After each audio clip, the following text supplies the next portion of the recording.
Hi there, I'm Matt, otherwise known as Foamy DM. I started out my journey in aviation with little RC birds. I built bigger RC birds and doubled their size and doubled their size. Last time I built one, it was 12 feet.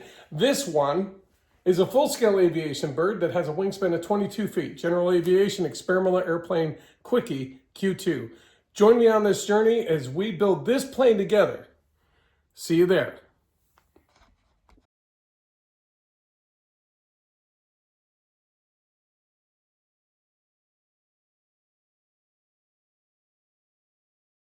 Hi, this is Foamy Dan. What got me started into the YouTube thing was I host a podcast about aviation and RC and getting people introduced to it. But along that journey, somewhere along the way, I decided, you know what, I want to be a full-scale pilot. And along that journey, I started realizing, how in the world am I going to fly after I get my pilot's license? Am I going to be renting a plane every time I need to go? What's my mission, right? That's what a lot of people kind of figure out. You kind of need to understand what that is before you decide on what plane you want to buy. And it's a big investment. It's usually, if you're buying an older plane, it's a pretty good investment because they have already done all the depreciation you're going to have. So if you decide to change planes 5 years from now or 10 years from now, that plane is probably worth what you bought it for. So kind of get a same return on your investment. So I thought about the mission I need. I've got a family of 3. Sometimes we'll want to go somewhere with at least one person. And sometimes I want more. But most of the time I'm thinking, my son is almost driving. And by the time I get something like this done, I really only want a 2-seater. I'll probably only need a 2-seater. Either I'm going to go travel with him to go to college or back, or I'll be bringing my youngest one, and my other one will be at school or something, right? Or I'm going to go visit a family member, like my parents are still alive, or visiting my brothers. And I'll probably just, at some point, we're both having most of our kids kind of old enough to be on their own. Likely my girlfriend and I are going to go on our own to go there. But I'm at the very beginning, right? A couple weekends ago, I went to Pittsburgh and picked up the kit I agreed to purchase from a gentleman who got it from a friend who had it in his garage forever, whose son had bought it and had started to build it a little bit. And of course, he bought it from somebody who intended to build it, I'm pretty sure. So on and so forth. And that is the nature of the beast. This is a Rutan Quickie Q2, so it's 2-seater. And it is set to work off of a RevMaster 2100 DQ motor, basically 2100D motor. It is a modified VW engine that is typically taken out of Beetle. And because it's lightweight and has enough power and enough speed of rotation, changed some of the ignition systems, got rid of some of the other parts of the engine you don't need as aviation. It's air cooled. You don't need a blower because it's not on the back of the craft, it's on the front, and other things like that. So they lightened it up. This is, I think, I'll look at the stat. I'll put the stats up here somewhere. But it's like 137 pounds or 175. Based on how heavy it was to pick up, I think it's more around the 140 range. 2 of us were able to pick it up without a problem. It's heavy, but it's doable. Put it on a caster system. We've got these 2 boxes are all the parts and pieces to make the kit. And those are all the wires and the bolts and, some of the wheel brakes and things like that. So I still have yet to really unpack all that because I have a garage that was previously in use for all sorts of random purposes, and I had been whittling away, but apparently not fast enough. So one of the first things I've got to do when I have a kit, you see here, all the original foam, and there's some more foam over here and some more foam over here. It's a lot of foam. I got to assess kind of what condition it's in and see what I need to do to repair or fix or, I don't know. There's a bunch of really old epoxy here, and I've had mixed reviews. We'll get into epoxy. I figure I'm going to sit and talk about epoxy when I get to it. Right now, I'm trying to figure out what I need and what I don't. We have rolls of, under here are some of the other stuff, like the canopy and some of the sheet goods and aluminum sheets and things like that, as well as Some of the formworks are already cut out. I got to inspect those and double check them. But one of the first things you need to build anything large, is build a table that is flat and level and long enough and wide enough to support what you need to do. The way this is constructed is there's typically forms that are stationed every so much along the length of the craft. And then you put the fuselage pieces on, or the wing pieces, and you put them on after you kind of glue them together with epoxy and micro balloons. You put them together and then you coat the wings so that it's no longer any exposed foam. And then you coat that in epoxy with laminating system with fiberglass, and then you finish it out. That's simplifying it. It's a lot of work, but it's pretty cool because at the end of it, you've got a plane that you made by yourself. And you have all of the components that you put in, which means it is an experimental class aircraft.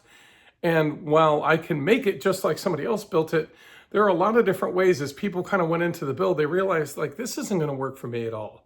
Or this isn't the best way to do this. Matter of fact, there's a number of modifications that I already need to incorporate that have found with the very initial design, there were some surprises in the way the design came out. And there were some minor fixes to correct them. And I'm going to make sure that I incorporate those, and I'll highlight those as we go. But this is basically a big torsion box. I don't know if anybody knows what that is. You can look it up, but basically it's a box with a number of internal components that get screwed to the top and the bottom and glued. So it is very rigid. Now, the important thing is to make it as flat as you possibly can. I have 2 sawhorses that are on the same piece of concrete. They're identical sawhorses. They don't need to be higher or lower. And underneath it, I have 2 torsion boxes that I originally built ages ago for woodworking furniture. So I already have 2 really long 8-foot flat 1.5 inch or 1.5 foot wide torsion boxes. And I've laid those flat across the sawhorses, and I built this on top of it. And as I look down it, which maybe I can get you to join me in this. When I look down it, I can see that it is really flat. You know, we're not fully done yet. But you can see that it is as flat as is pretty reasonable, over 12 feet. Okay, so that's what I'm going to be doing. Working on this. This is, we'll call episode 1. I'll move this up a little bit. All right, I don't want to go on forever. It's already long enough. But please join me, subscribe, like, whatever you need to do as you see this adventurous folk learning and growing. I've never done fiberglass before. I've never welded. Those are 2 things I'm definitely going to need to learn how to do. It looks like a fun, I almost never learned those things because I was worried what I would do once I do learn them. So after this point, who knows what I'll do. I have a bunch of RC projects over there that are hot wire foam. Matter of fact, in the back corner, there's a hot wire rig that I'm going to use to start cutting airfoils for RC using similar methods. So we'll be on the watch out for some of those on my other channels. But first order of business, finish this table. We already did, my girlfriend and I worked on the bottom half of this. We got it set. We had a little snafu. I'll show a picture where this is a little bit thicker than the side rails over here. So I had to flatten it with a router. And you can watch any YouTube video where basically you're flattening a table with a router. Use the similar methods. And I've got 2 shelves over off camera here that I'm going to put up against the back wall of my shop here behind you. And I'm going to start putting all the miscellaneous stuff that's kind of in the way here up on those shelves. Some of them are going to be just getting things out of the way. Some of it is to actually figure out what's in these boxes here and catalog it and make sure I have everything I need to continue forward. But welcome. I'm glad you joined me today. I'm looking forward to seeing you next time. And I'll probably show a little quick montage of what I'm doing here. Bye.